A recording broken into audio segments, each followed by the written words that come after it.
E aí galera, tudo bem com vocês? Hoje eu estou aqui para falar com vocês sobre um livro muito bom, chamado A Paisagem Moral, do Sam Harris. É um livro um pouco difícil, mas vale a pena. Depois da vinheta.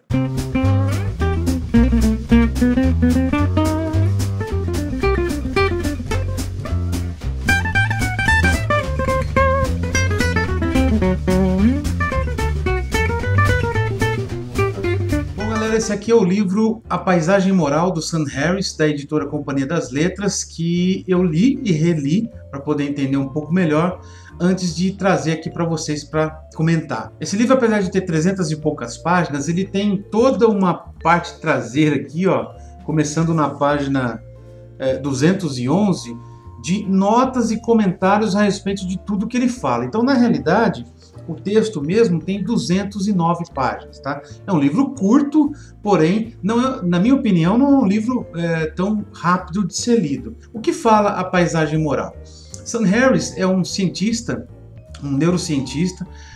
Ele começou sua carreira como filósofo. Ele começou a investigar, depois de algum tempo, como a moralidade humana pode ser determinada pela ciência. De onde vem, ou seja, qual é a origem da moralidade? E esse livro, então, é uma proposta de tentar abordar as questões morais, de valores e bem-estar humano de forma científica e não simplesmente dogmática, religiosa ou subjetiva. Então, para a gente poder entender um pouco melhor esse livro, eu encontrei um pequeno diagrama na internet que eu vou traduzir para vocês. Esse é o diagrama, tá aí, e eu vou traduzir ele para vocês, para que fique fácil de entender. Então vamos lá. Partindo então do círculo à esquerda, nós temos então bem-estar humano. Tudo aquilo que faz parte do bem-estar humano. Uma boa casa, um bom trabalho, uma saúde equilibrada, uma família equilibrada, bom relacionamento. Então tudo que se diz respeito ao bem-estar humano está representado nesse círculo à esquerda. Esse bem-estar humano ele é determinado por basicamente dois tipos de domínios. Os eventos que ocorrem no mundo em relação ao bem-estar que uma pessoa, que uma família pode ter, e o estado mental dessa pessoa. Vamos pensar isso como indivíduo. Então, todos os eventos que ocorrem no mundo podem determinar se você terá bem-estar ou não. Então, a perda, por exemplo, de um parente, de um ente querido, uma situação onde você foi assaltado, uma situação onde você foi demitido injustamente, podem diminuir o seu bem-estar. E o seu estado mental também pode diminuir o seu bem-estar. De repente você está doente, você tem um quadro de depressão por conta de eventos que ocorreram com você, ou simplesmente porque você tem um distúrbio fisiológico. Então, eventos no mundo que você vive, eventos na sociedade e estados mentais podem determinar se o seu bem-estar é maior ou menor, tá? E esses eventos podem ser explicados por verdades científicas. Por exemplo, o que eu posso considerar uma verdade científica? Por exemplo, uma alteração grave no estado fisiológico de uma pessoa provocando uma depressão nela. Isso é uma verdade científica, mensurável, com evidências que podem determinar que o bem-estar dessa pessoa está maior ou menor, nesse caso menor.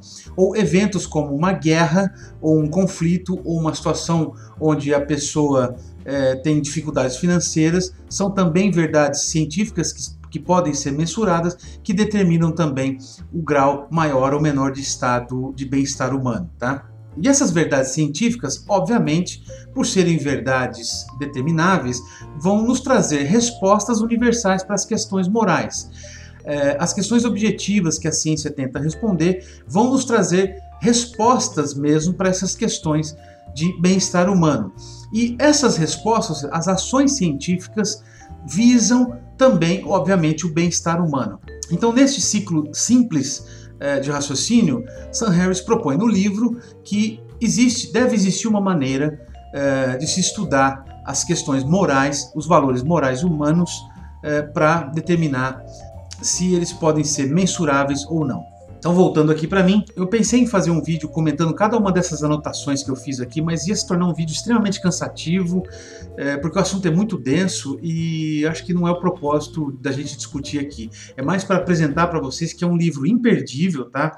Vale muito a pena. Aqui ele aborda religião, sociedades diversas formas de interpretar o que é o bem-estar humano e o que não é. Um outro detalhe interessante é sobre as doenças psíquicas que os seres humanos têm.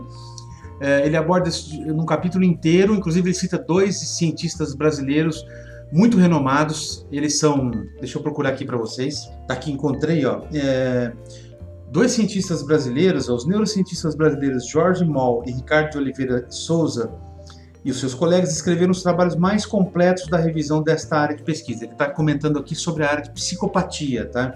Eles então dividem as ações humanas em 4 categorias: ações que servem ao indivíduo e não afetam os outros, ações que servem ao indivíduo e afetam os outros negativamente, ações benéficas aos outros com uma alta probabilidade de reciprocidade, o altruísmo recíproco, ou seja, você ajudar uma pessoa, mas ter benefícios por causa dessa ajuda. E 4, ações benéficas aos outros sem benefícios pessoais diretos, ganhos materiais ou de reputação.